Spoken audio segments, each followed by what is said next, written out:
just take this H off of here and bring it over here for just a second. You know what those mean? Of course. Scale. There's scales to the. Of course. But here's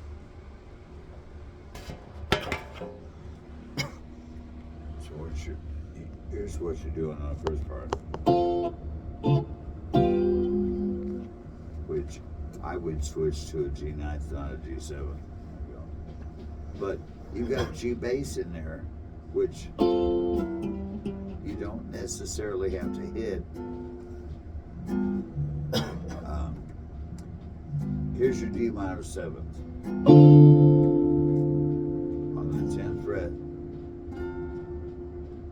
but it says G bass, which means there's your G bass note. So you'd be going like this,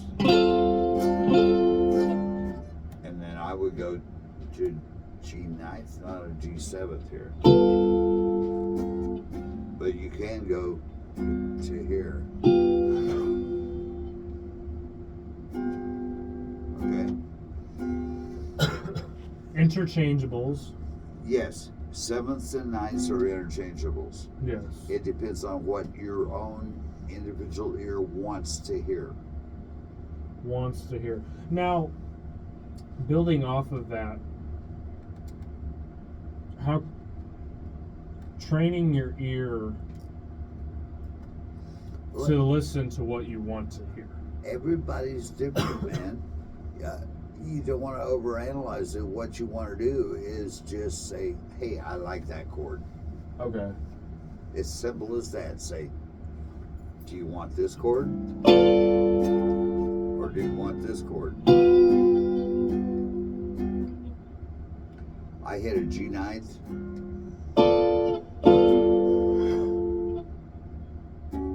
Okay. Let's find a G9th first.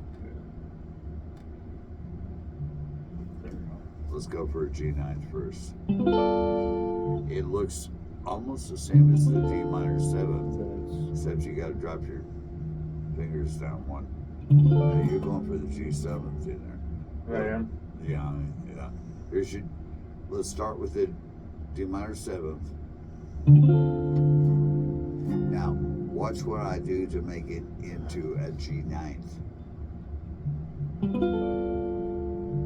Drop that third finger down. The first finger is catching the 4th string. There you go. There's your G9th. Okay. Do you want that chord? Or do you want a G7th?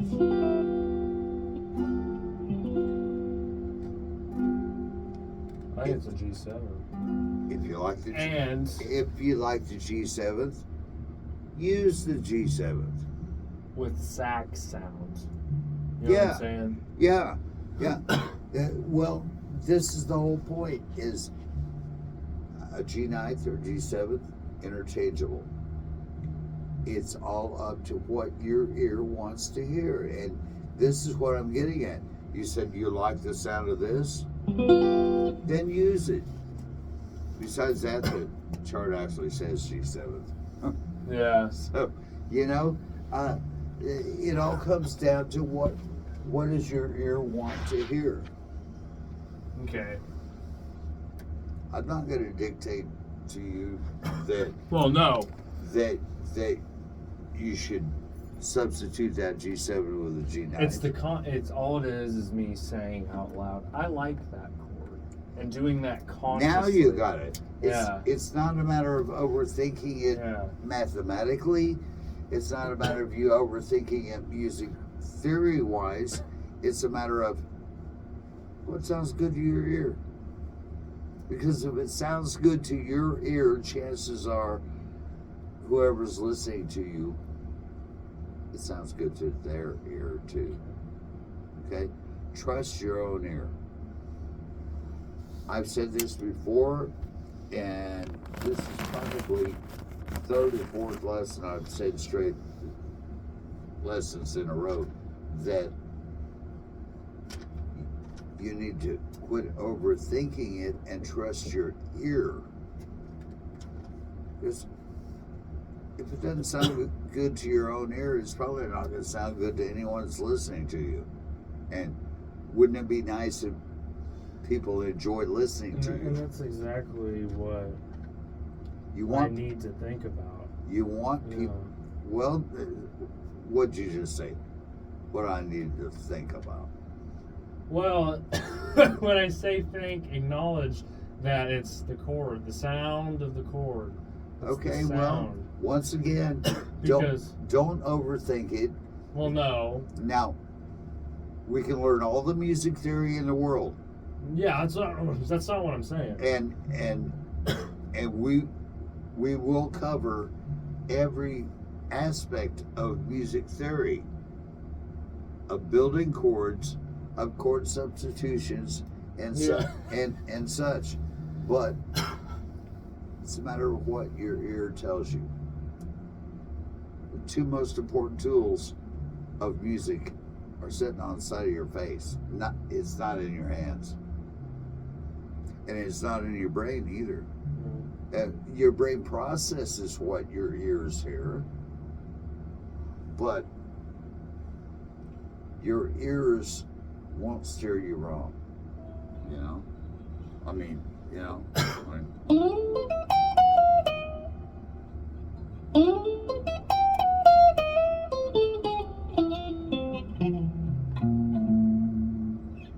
I didn't like that third note you played. I didn't either. But you know what? That's the point. First for you liked, didn't you? Yeah. Listen.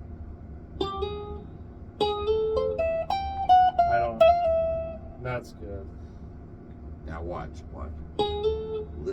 I shouldn't say watch, I should say listen. Okay, picture this.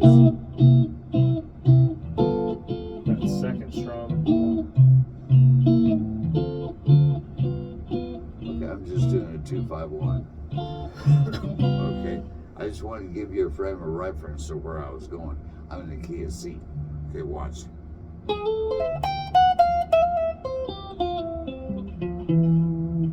Now, was there a single note out of there that you didn't like? I liked it. But that's my own personal preference. Yeah, it was good. I liked it.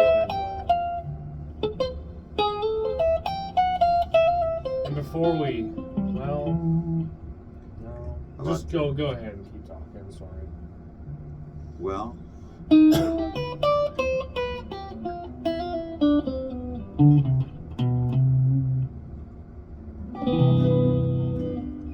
okay, the whole point is it's all subjective.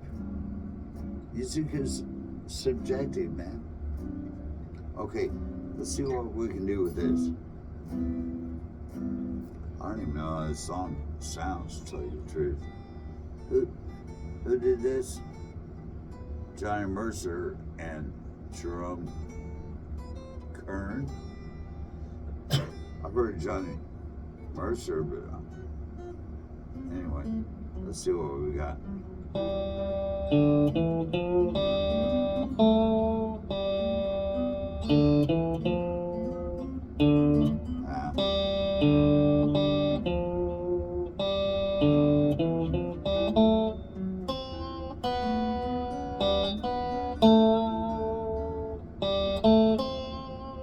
We got a very basic melody. So we've got this.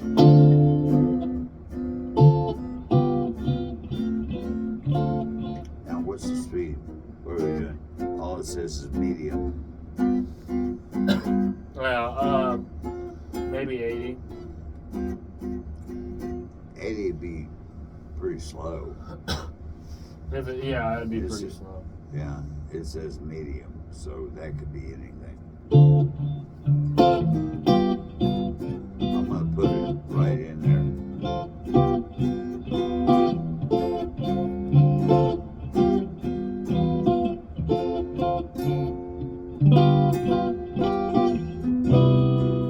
Now, here,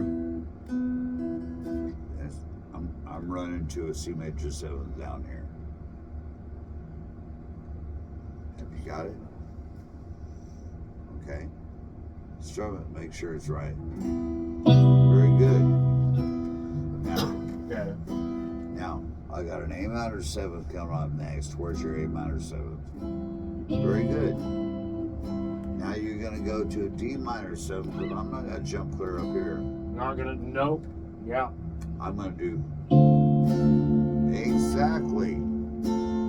Then I got a G7 down here that I'm going to do a jazz G7 instead. Well, you found a bar chord G7. That's good. I'm impressed. You found this G7 bar chord. Okay. See, I see what we're doing. No thinking, just yeah. You found that G7 bar chord, but I went to what I call the G7 bar chord. I left out the 5th string.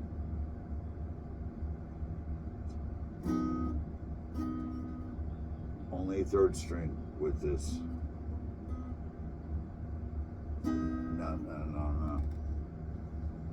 This 2nd finger is only going to catch the 3rd string. Now you got it. Yeah. That's your G7 bar chord. I don't like the sound of it. Yeah. See? All you're doing is the lowest 4 strings of this. Look at your G7 bar chord. All I did was just drop it down to the just.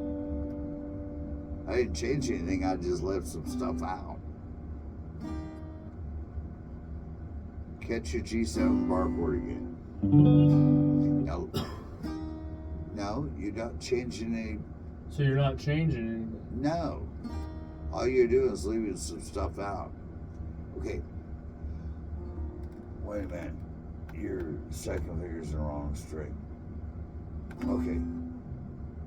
Play your G7 bar chord. Now look what you're holding on the first 4 strings. Yeah, I'm okay. You're just letting go of these fingers. Now, watch what else you got. If you can hit it, if you can do it. Because you're only going to bar 4 strings. But you got a thumb over the top. Welcome to the world of the legendary, late great Chuck Dooling.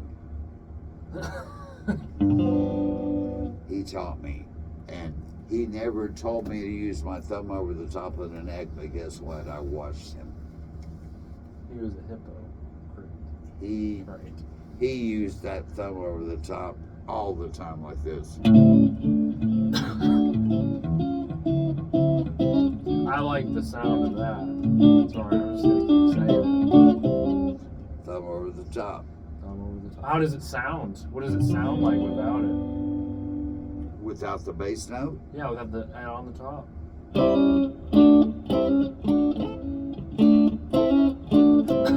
It's okay, but I like the bass note over the top. Yeah, that adds more thumb.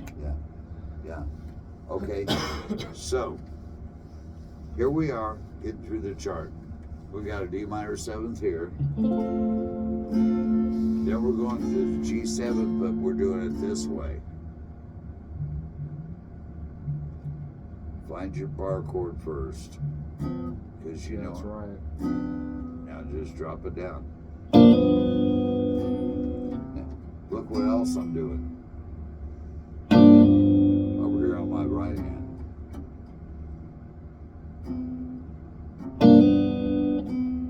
Okay, watch this.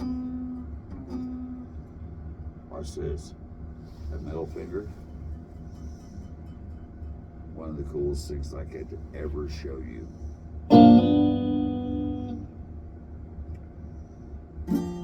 Nope. Yes. I don't like the sound. You're rolling into that G7. Yeah. Now, let's get that thumb. Let's get that thumb going. Now, Remember, you're only, yeah. Now watch.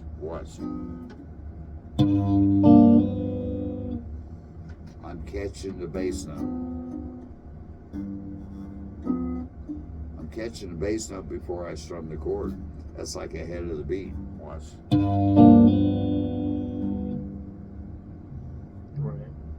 Right. Hey, you got it. Yeah, you're rolling into that G7. I call that a roll.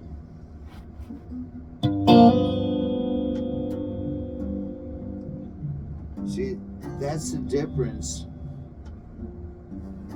between somebody just straight reading a chart or somebody that's been doing it for a lifetime and knows all those little tricks. See, instead of just going.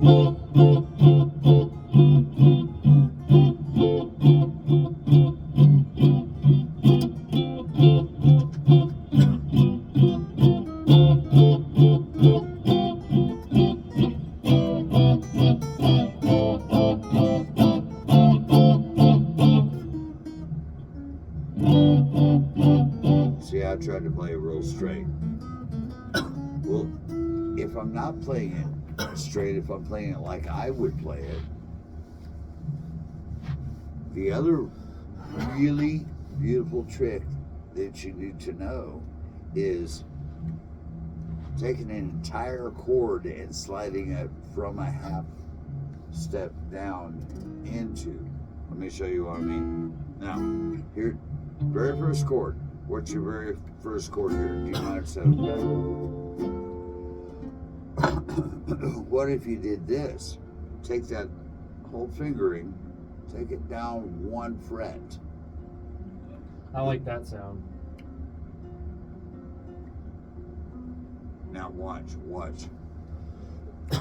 Take that entire chord, move it down 1 fret, and do this. Now,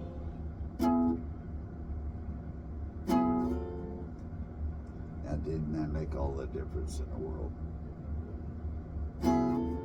Yes. See, you're sounding good, right? This is stuff. This is an old dude showing you from personal experience and trial and error. Yeah. So instead of going, now, if you did this, look. That's boring, right? It's boring. But if you slide into that first chord, watch what happens. All of a sudden, it sounds cool, doesn't it?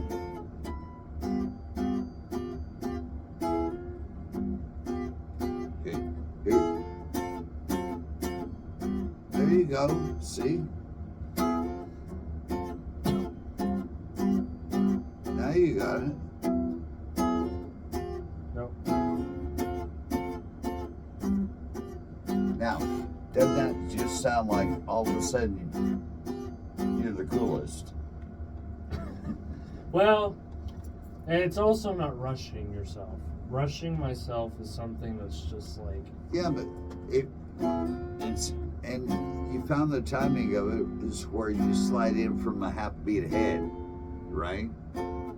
It's like 1, 2, 3, 4.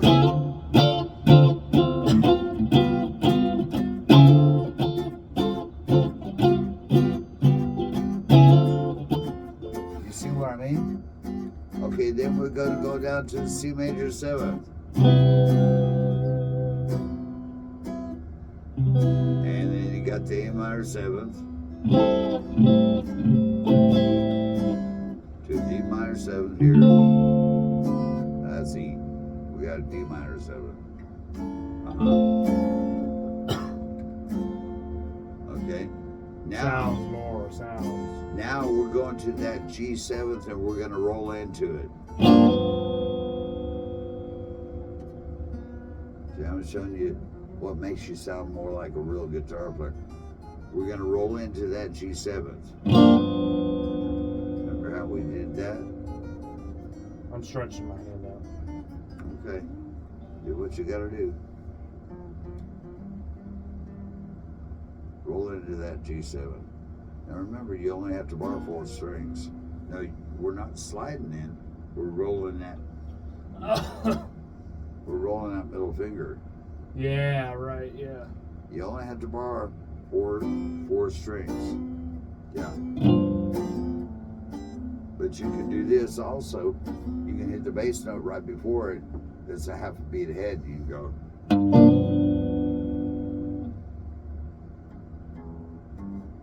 That's the thumb. Yeah.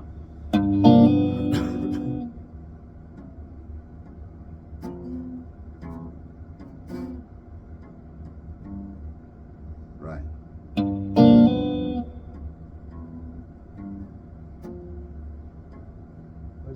I made it. It just didn't make sound. Okay. First of all, you got to get your thumb down there and stay and keep it there. Yeah. Because you were trying to hit the 6th string open, and that ain't the bass line. Okay, watch.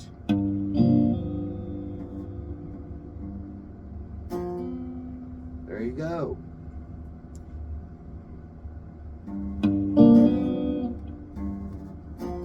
There it is. Don't come off of it. If you come off of it, it ends up being a G minor 7. Okay. Leave your finger down once you hammer her down. There.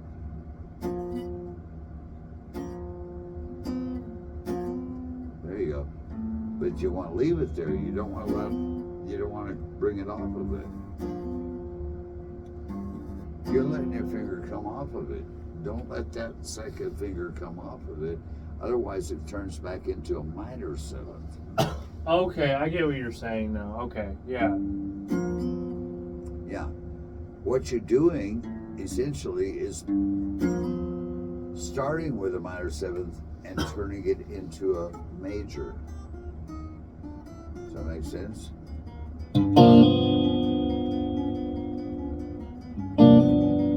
And then we go on and we have an E minor 7th. Where's your E minor 7th? Find me an E minor 7th. Very good.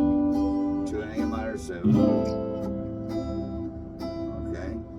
Now, we go E flat minor 7th. You're in the right place. To an A 7th. Or an A flat 7th, I mean. Then the whole thing repeats, but ending number 2, we go C major 7th, A minor 7th, D 7th, very good, D minor 7th, G minor 7th, oh no, it's G 7th. You can go this way.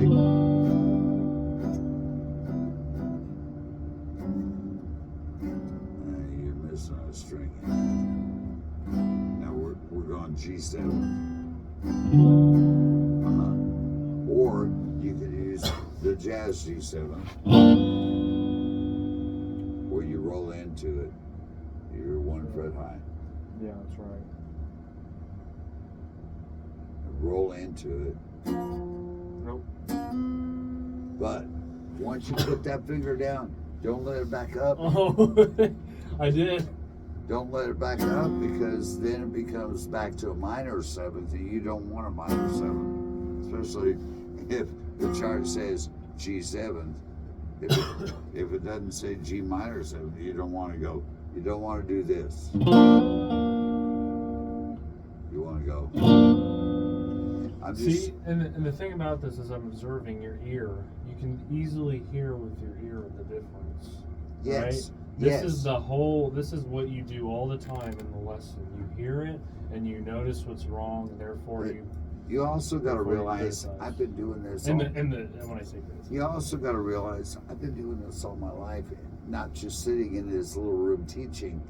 I've been standing on a stage with countless, I cannot count how many musicians I have played live on stage with, where I had to keep my ears open and make sure I'm gelling with everybody else. Not just grooving.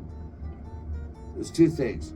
There's grooving with everybody else, and there's also gelling with everybody else. You got to make sure you're playing chords that blend with them, but you also got to make sure you're grooving with them, which means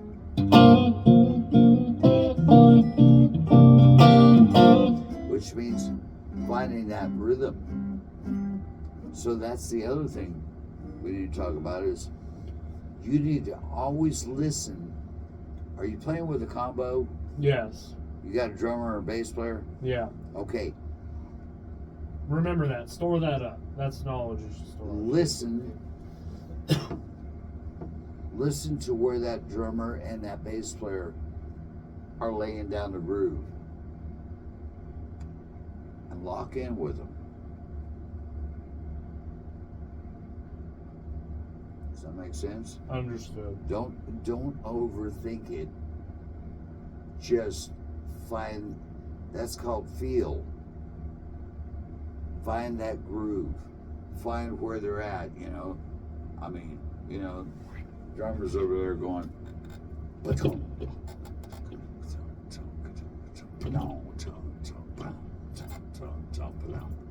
the bass player's going, ba-doom, boom, boom, dum, boom, boom, boom, ba-doom, boom. You gotta find that in there, and you're playing along with it. You go, you know.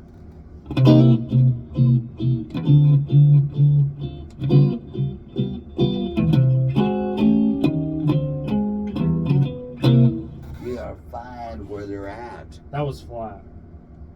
Felt flat. Wasn't a dang thing flat about it. I purposely played. Don't give me too much. I don't know. I purposely played a flat walk down.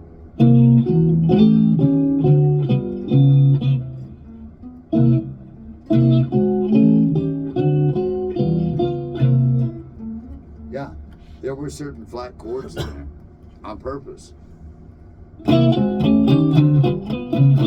And I heard it. I said it, and I heard the flat chords. Yes. Sorry, I'm getting excited about that because I said it. I gave it the right. What I was doing Correct.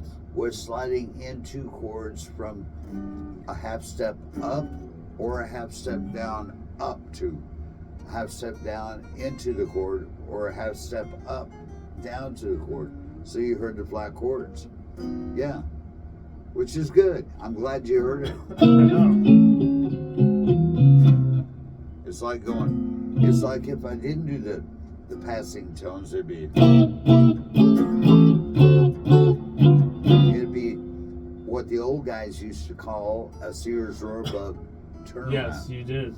Which is It's on your computer. Yeah, it's a 162, 1625. Here, let me give you a 1625 real quick. Let's say we're in C. There you go. You're in C. Yo, you're rolling into it. Cool. You don't want an open sixth string. You want your thumb. Your thumb. Okay. There's your one. If we're in key of C, and you can do it in A key, you can do it down here in A if you want. You can do it down in G. But what? Let's do an A. Let's do an A. Now we're going to go to a 6. What's the 6 of A? Testing you. 6 of A. What's the 6 of A? How do you find the 6th of A? Well, I guess you got to work through a major scale, don't you? Okay, where's your 6? 1, 2, 3, 4, 5, 6. Where's your 6 though? Quit running the whole scale. Stop at the 6 and tell me what that note is. Oh. 1, 2, 3, 4, 5, 6. What is that note? I think it's a G flat, F sharp. F sharp. Yeah. Okay, now can you find an F sharp 7? You just found what the 6 of the key of A is. Find me an F sharp 7. Find me an F sharp 7 chord.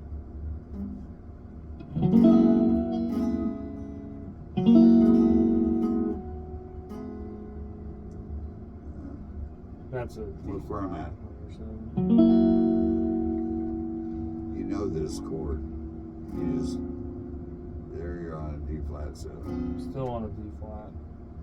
That's the right chord. Just move it to so where your first finger's sitting on an F sharp, or your first finger or your third finger. Either one is going to be sitting on an F sharp. You had the right chord, just wrong. Keep moving it until you can put your third finger and your first finger on an F sharp. Oh. You had the right chord. No, you had the right chord. The right fingering. Yeah. Just move it. Oh. Where's your F sharp? Now play it. Oh, is this right? I think so. Play it. No. That's right. Oh, okay. Fifth root. Now you're thinking too much. Oh, dang. So I'm thinking too much. I will throw that away. You have a habit of thinking too much. Look. I said you had the right chord, just slide it out to an F sharp. One more. There's your F sharp. Okay, now 1 6 2 5. Oh. Everybody needs to know 1 6 2 5. There's your 1. Because we're in a key of A.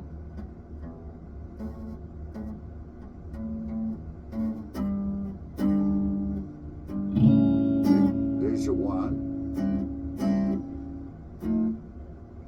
Wait a minute, go back to your 1. Go back to your 1.